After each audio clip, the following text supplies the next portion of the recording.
અમરોલીમાં college બહાર અસામાજિક તત્વોની દાદાગીરીના સીસીટીવી સામે આવ્યા. પોલીસ જેવો દંડો લઈ બે વિદ્યાર્થીને તમાચા માર્યા, એકને બોચી પકડી ખેંચ્યો. પોલીસે પકડતા કાન પકડીને માફી માંગી. સુરતના શૈક્ષણિક ધામ ગણાતા અમરોલી વિસ્તારની એક કોલેજ બહાર અસામાજિક તત્વોનો આતંક સામે આવ્યો હતો. ખુલ્લેઆમ દાદાગીરી કરતા અને વિદ્યાર્થીઓ પર રોફ જમાવતા લુખ્ખા બે તત્વોનો વિડીયો વાયરલ થયા બાદ અમરોલી પોલીસે ત્વરિત કાર્યવાહી કરી હતી. માત્ર એટલું જ નહીં, બંનેને કાન પકડાવીને માફી મંગાવી હતી.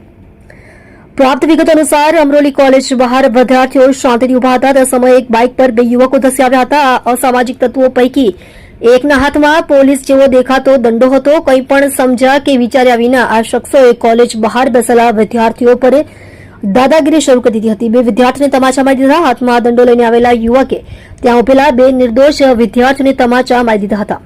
એટલું જ નહીં, રોફ જમાવવાના નશામાં હોય તેમ એક વિદ્યાર્થીની તો બોચી પકડીને નીચે ફેંકી દીધો હતો. બાઇક પર બેસેલા વિદ્યાર્થીઓને પણ ડરાવી ધમકાવીને ભયનો માહોલ ઉભો કર્યો હતો. સીસીટીવી ફૂટેજે પોલ ખોલી દાદાગીરી નહીં, સમગ્ર ઘટના કોલેજની બહાર લાગેલા સીસીટીવી કેમેરામાં કેદ થઈ ગઈ હતી. ફૂટેજમાં સ્પષ્ટ જોઈ શકાય છે કે કેવી રીતે કોઈ પણ વાંક ગુના વગર વિદ્યાર્થીઓને માર મારી ધમકાવવામાં આવી રહ્યા હતા. સીસીટીવી ફૂટેજ ગણતરીના સમયમાં સોશિયલ મીડિયા પર વાયરલ થતા લોકોમાં અને વિદ્યાર્થી આલમમાં ભારે રોષ જોવા મળ્યો હતો. પોલીસ સ્ટેશને લાવતા કોલેજ બહાર હીરો બની ફરતા યુવકનો નશો ઉતર્યો. વિડીયો વાયરલ થતા જ અમરોલી પોલીસ તુરંત હરકતમાં આવી હતી. પોલીસે સીસીટીવી ફૂટેજના આધારે તપાસ શરૂ કરી અને ગણતરીના કલાકોમાં જ પોલીસ જેવો દંડો રાખીને ફરતા અને દાદાગીરી કરતા મુખ્ય આરોપીને ઝડપી પાડ્યો હતો. પોલીસ સ્ટેશન લાવતાની સાથે જ કોલેજ બહાર હીરો બનીને ફરતા યુવકનો નશો ઉતરી ગયો હતો.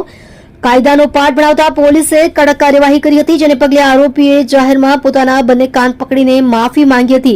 તેણે કબૂલાત કરી હતી કે તેની ભૂલ થઈ ગઈ છે અને ભવિષ્યમાં આવી હરકત ક્યારેય નહીં કરે.